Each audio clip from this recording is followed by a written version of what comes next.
Good evening and welcome to another edition of Mental Health Mondays, brought to you by Saving Grace Community Church and Grace House Cincinnati, a nonprofit and ministry of Saving Grace Community Church.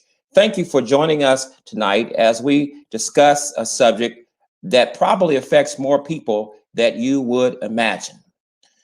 Our subject tonight is toxic relationships with food. Everybody needs food. Everybody loves food. We need food to live. We need food to survive, but food is essential. But not all of us have a great relationship with food. I mean, some relationship we have with people we might deem as essential or non-essential, but everyone watching tonight, I think we all can agree that food is an essential and necessary relationship for us to have.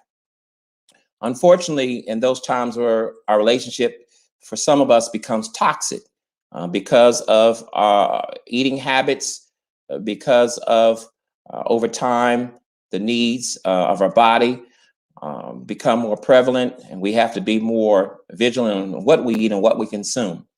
But for many people, food is a daily battle, and many people are losing that battle, and has put them in position and put them in a place that is detrimental to their health. Now I'm the receptionist at a doctor's office, and I'm only able to do that because I can sit most of the day. And when I get there, it's never too early for lunch. Lunch motivates me a lot, but I'm getting to where soon I won't even be able to go to work, and I just can't believe I let this happen. I know my weight's out of control now, and my body's getting to a breaking point. But it is so hard for me to stop eating. If I did not have to keep a time clock, I would spend more time focused on food. I know he loves me more than anything in the world, but I know it wears on him. Because our relationship is so strained. I miss my husband terribly bad.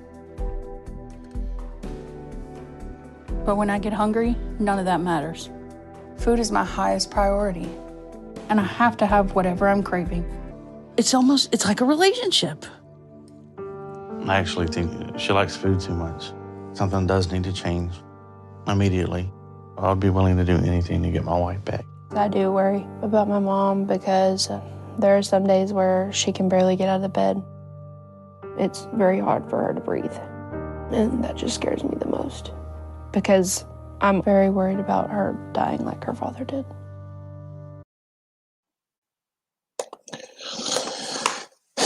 Again, not everybody has a great relationship with food.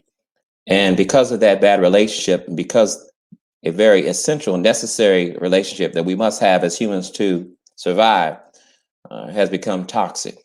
Joining us tonight, we have with us two folks who would like to share and have agreed to share their story and their battle with food. They are Kelly Jean Roselle. Hello, Kelly. Hello, Reverend Phillips. And Yvette Brigham. Hi. Joining us also, we have a licensed dietitian in the person of Annette Bell. Hello, Annette. Hi. Welcome. Thank you all. Thank you once again for joining us in this needed discussion tonight. I'm going to start with Kelly. If you would just share with us, do you have a healthy or toxic relationship with food, and why?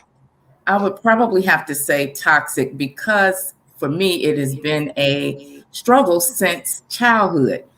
And it bothers me a little bit because generally people are addicted to different things, food, narcotics, whatever, because of something that has happened in their life. But I've not had any traumatic experiences. I've had one of the best childhoods you could ever imagine. My parents were superb with me and my brother. I mean, so I really don't understand from a psychological point where it stems from. All I know, it is something that I have struggled with my entire life. I have had bariatric surgeries twice, and I'm not as small as I would want to be at this point, but I am satisfied. And at some point, you do have to gain some type of satisfaction, or you're going to forever struggle and you're going to be miserable. So you've got to get to a place of comfort, whatever that is for you, and just be okay with it. Because what we have to understand is sometimes you are predestined to be a certain way. So the surgeries, the diet pills, all of that stuff will not matter if you are supposed to be a certain way. And then you just have to accept that and move forward and be okay with it. And at this point, I am okay with it.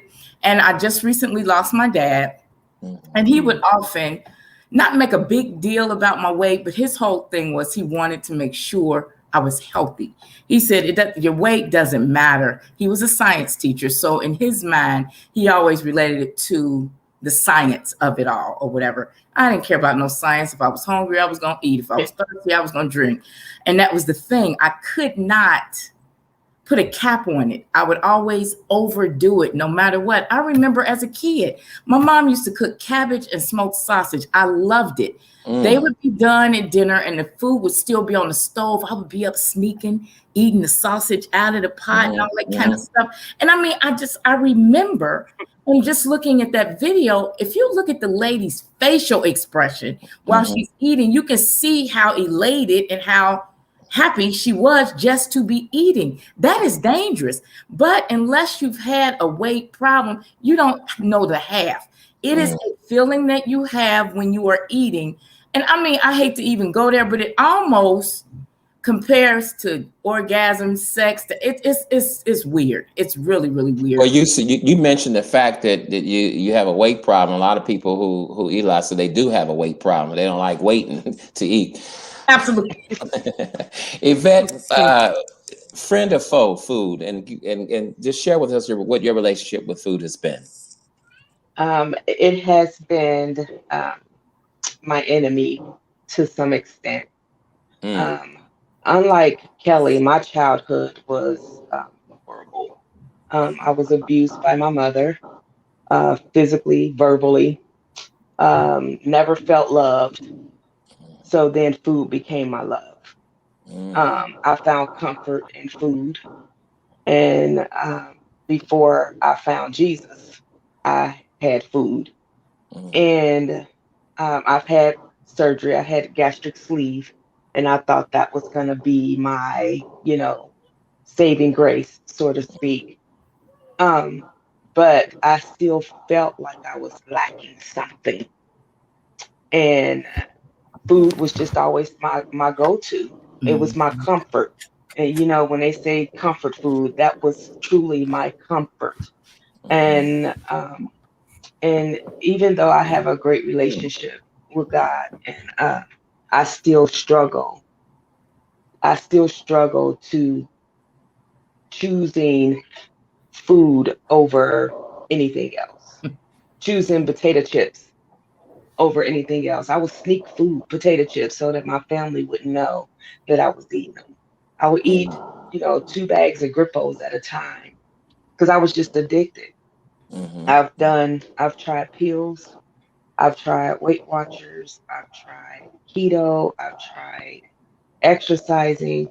And I even try to psych myself up to say, if I can just be committed, I know what I want to do. I know what I need to do, but if I could just be committed and stay committed to what it is I am trying to accomplish.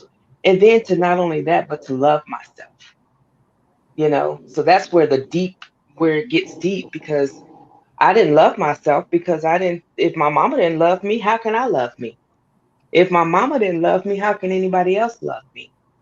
So then that's what I turned to. I sat in the house, sat in my room, and I ate because that's where I found my comfort.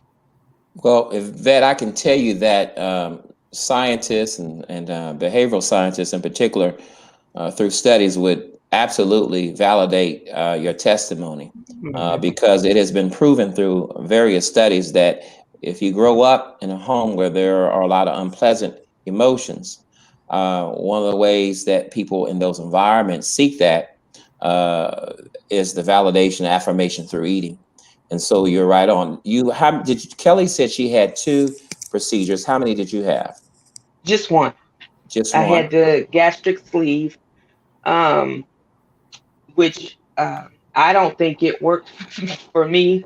I think I lost more weight on the pre-diet than I did on the diet. I also have trouble because I plateau and I can Mm-hmm. never get under 270.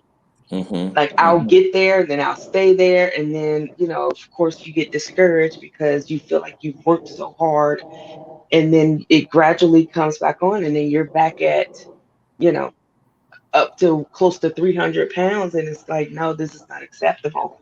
But I tried to psych myself up and say I'm the only overweight healthy person you would ever meet. I have no blood pressure issues, I have no diabetes, I have none. I have no underlying issues other than I'm obese. Now that's interesting because stereotypically there are a lot of people who believe that if you are overweight, Right. that are slightly obese, that automatically you're diabetic. You're just one day away from getting a toe taken off. Right. Automatically, they think that you're 1 week away from having a stroke because your blood pressure has to be elevated. Your sugar level has to be beyond 120. You just got to be a mess.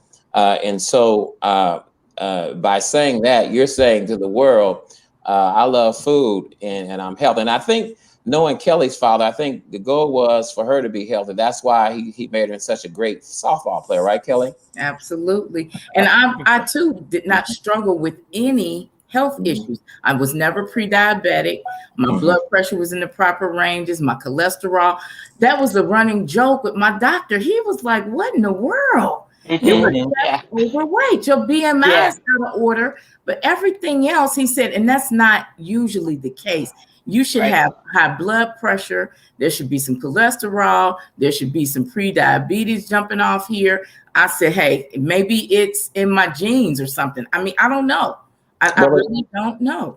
the truth of the matter is that in our nation that and there's 42.5% of people over the age of 20 who are considered to be obese. And from that same age range, there is 73.6% who are considered to be overweight and obese. And we talk about BMI, body mass index. Um, 30. we 2930 is considered overweight. I mean, 25 to 29.9 is considered overweight, and over 30 is considered to be obese. And surprisingly, in our nation, there was a time when underweight folks outnumbered obese and overweight folks. But right now in our country, it's estimated that about 2% of the adults are over a 20 or over are actually underweight. But food is just a part of our life. Food is a part of our life. I mean, statistics show and bear out that the average person eats about 35 tons of food during a lifetime. Mm. Uh, an average person eats almost 1,500 pounds of food a year. That's about 3.3 to 5 pounds a day. And the average individual spends $2,600 annually on food. Mm. And so I think our bodies are attracted and geared to high caloric food. We are attracted and we have a strong pulling toward sugar.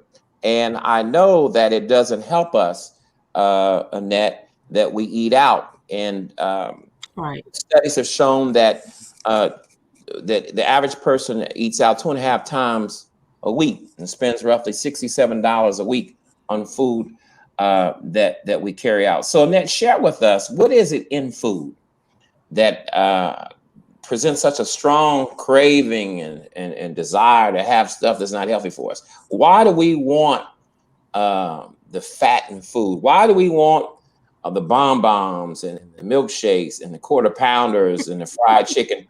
This sounds really good right now. Why do we want the pound cakes and the triple mac and cheese that Vet cooks. Why do we want why do we want that? What is it in food as a dietitian? What is it that draws us to food? Well, as you can you hear me okay? Yes. Mm-hmm. Okay, as you were talking, I could hear you kind of like romancing the food. Yeah. And I so thought our brain I was tells us going to that tell we some want it. Yes. But guess what? The fats and the sugars, it tastes good. And so we Mm-hmm. tell our mind, which will tell our body, hey, we need it, but we really don't need it. Mm-hmm. We were talking, Yvette, Kelly, and I, we were talking before we came on about the fact that it's all about a mindset, how you think about food, and then why do you want to be healthy? Understand your why. Think about what's really important for you, not for your mom, not for your cousin, your husband. It has to be all about you. I tease groups where I say there's two types of dietitians. Either it's the ones with the meat on their bones or it's the ones that's very skinny. I'm the one with the meat on my bones, and I know too, even being a dietitian, I have to push away from the table. You don't want to deprive yourself.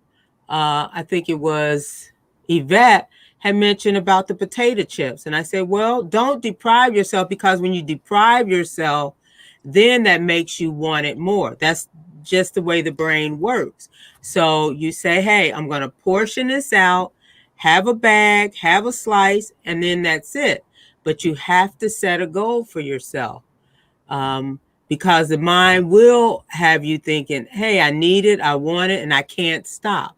And if you know that you're the type that can't stop, then have your portion and get rid of the rest and give it to someone else, but don't deprive yourself.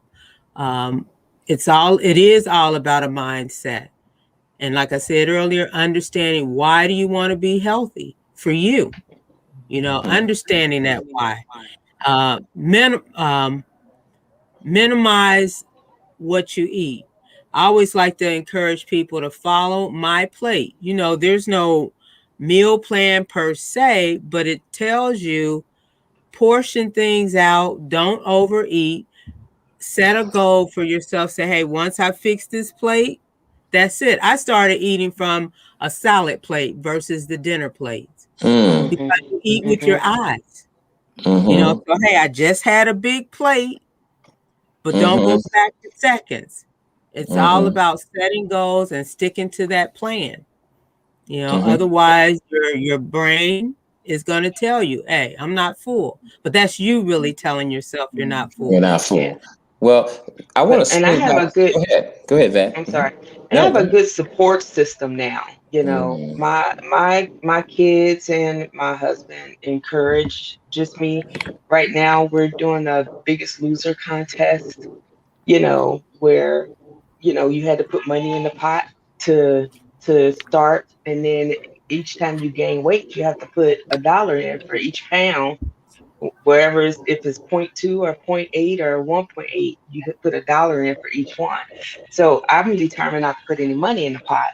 I only had to put $1 in so far, but it's encouraging, and it's helping me understand that I don't have to have a big old family size bag of Grippos to satisfy my craving or my that need or that want. I said need, that want for those potato chips. So now having a good support system also helps you reach whatever goal it is. And my daughter told me, I set my goal to drop 200 pounds in this time span, and she says, why would you do that? Just to disappoint yourself. Wow. And she said, that is just too much to try to lose at one time. She said, why don't you just try to lose a little bit, set a small goal. That can be your long-term goal, but what is your small goal? So it's really helping in knowing that I have a support system. Well, you mentioned how environment played a very important part, or was very a contributing factor to why you developed the eating habits that you had because of the bio emotional thing, the environment was going on in your home. And now I hear that you're saying that your environment is playing a better role to improve your health. And I might ask, were your parents or other members of your family obese, overweight? And how about now? I mentioned that it's a family goal. Are there other members of your family who would be considered overweight and obese? So I don't know my father's side. I don't know my father, so I don't know what that's like. But I do know that my family on my grandfather's side has a problem with weight. Okay. Well, Kelly, Um, go ahead, Ben. Yes. Well, Kelly, you mentioned that twice you had the surgery. Why twice? And what was the struggle in between? Why didn't the first one work? And why did you had another one? So I talk went a little into about that struggle. I went into it thinking that this surgery was going to be the answer to everything. I figure if I get to the table, they cut me, do whatever they're going to do. After that, I recover. I'm this slim person. I ride off into the sunset. Not the case. It required lifestyle changes. And you have to go into it knowing that. And it's not the silver bullet that's going to fix everything. So shortly after, the weight came back I would say within a year. And I was so disappointed. I said, you know what? I have to approach this differently. So I did it the second time. So I've had the Roux-en-Y and I've had the banding. So I figured the second time, it's got to work. It's got to work. Well, that's the thing. Until you get this together, it's not going to matter anyway. Right. They can cut you, slice and dice, whatever. It's not going to work because I found myself knowing what the side effects, what would happen if you overeat. If you expand that pouch, you're going to get sick. You're going to regurgitate the food because it's too much. The pouch can't hold it. So it's got to get rid of it. So you're going to throw up. I got to the point where I would eat, get sick, move through the sickness, keep it moving, eat again, get sick, move. It was just a very vicious cycle. And you just have to get to a mental state where you can really make some changes. And now I've been able to do it. I went through a program, but the program didn't do it. I finally got it in my head. You have to eat to live, not live to eat. Wow. You can't overeat and just go crazy. Eat just enough, like you said, to satisfy and be okay. All that, the plate with the food falling all off the side and piled all up like the Flintstones. I mean, that's not necessary. You think it is, and you've gotten so accustomed to it, you think that's what you need, but you really don't. Small portions. I was told by somebody, however much food you can fit in this palm, this small part of your hand, is all you really, really need. And I was like, are you kidding me? And I started doing it just to see. And I said, well, maybe that is right. But I knew that there were some things that I had to eliminate, period. When you were saying, don't deprive. Yeah, I had to. I had to get that pop out of the program because I was drinking 4 Mountain Dews every day. Rarely ever drinking water, ever. And I said, I've got to make some adjustments. So I eliminated the sodas. I started drinking at least 70 ounces of water every day. And it made a difference. It really did. And I said, nobody else can control this. I have to do it. A doctor can't do it. A surgeon can't do it. I have got to do this. And until I make a conscious decision to change my lifestyle and take this thing seriously and move forward, it's not going to matter anyway. And that's all I did. What was the impetus or the motivation for both of you to say this is something I needed to do? Was it the fact you got caught up with the whole societal statement that says thin is in? Or was it that you said, you know what, I need to do this because I want to extend my longevity, my livelihood? What was your motivation of that? What drove you to say enough is enough? So we went to Cleveland and went to the Rock and Roll Hall of Fame, and we're taking pictures and, going to the water, to the beach and everything. And when I got the pictures back, and I saw that picture, I could not believe it was me. Mm. Mhm. And I was so big. I mean, I wish I had a picture to show you, but and Trevor, you know, because I was big back in the day when I was doing Boy Scouts, and I could not believe what I saw in that picture, Mm. and it brought me to tears. And I said, if I'm Oh. not going to do this at this point for anybody else, I need to do it for my kids because I want to see my kids graduate. I want to see them get married. I want to see, you know, I want to be around. I don't want this to be it. But I it was just, it was mind boggling. It was mind Wow. boggling. I could not believe because I never liked taking pictures anyway. And then I was in denial, Hmm. and that's why I didn't take pictures. But Hmm. then I saw that Mhm. picture, and I, I had to do something. And it was because you had in your own mind's eye an image that you would like to see of yourself, and what you were seeing was not it. Correct. What I was thinking I looked Mhm. like wasn't Okay. what I looked like Okay. until I saw that picture and saw what I really looked like that I didn't want to look like.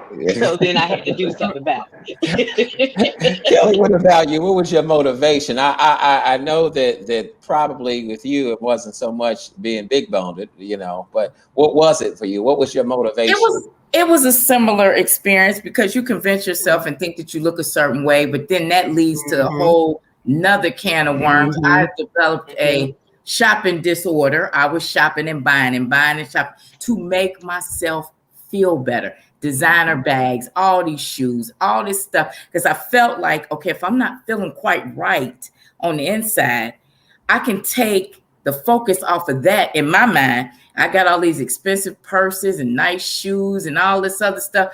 People gonna be looking at that. So one day, like she said, we were at a funeral and my family had taken all these pictures and I'm flipping through the pictures. I'm looking, I'm like, who the hell is that? Right, I right. look, Mhm. I said, Yes. Yes. oh, wait a minute now. Right. No, that ain't quite that's not working out. That's not gonna Hmm. work. So I just had to just take an inventory and really, really put my foot down and do what needed to be done and be healthy. And that's how I started looking at it. You can't make it about an image or something. It's got to be something tangible Right. for you. And I felt like if Mhm. I'm going to take it seriously, then I got to make it this big thing for me. So I start making it about my health and everything. And that's what I did. Wow, wow, wow. You're not looked back yet. Well, you look great, both of you. Annette, share with us a little bit Mhm. about in this closing minute. How can those of us who want to be more conscious, what are some of the things we can fill ourselves, well, fill our diet with to make sure that we're maintaining our weight, and so that we're still enjoying food and it's our friend and not our foe, and that our relationship is not toxic but healthy. How can we get there through diet? And you know what? Both ladies said it. First of all, determining your why. Why do you want to take better care of yourself? And then, secondly, moderation is going to be key. And then, drinking plenty of water. I like what Kelly said. You know, for her, she had to let go of that pop. Everybody can't do the one, you know, and if that's your case, then don't do it at all. Don't take it as deprivation. Take it as, hey, I'm doing something that's going to be more healthy. Mhm. And then I always like to encourage people to follow the My Plate, where it gives you guidelines on how much meat, vegetables, starch you should have. And actually, half your plate should be with fruits and vegetables. 1/4 of it would be with the protein source, and the other 1/4 would be with your whole grains or your starch. If you follow those guidelines, uh, you're on your way to eating more healthy. Okay. And I don't like to use the word diet, but it's all about a positive lifestyle change to be more healthy. Take better care of your temple.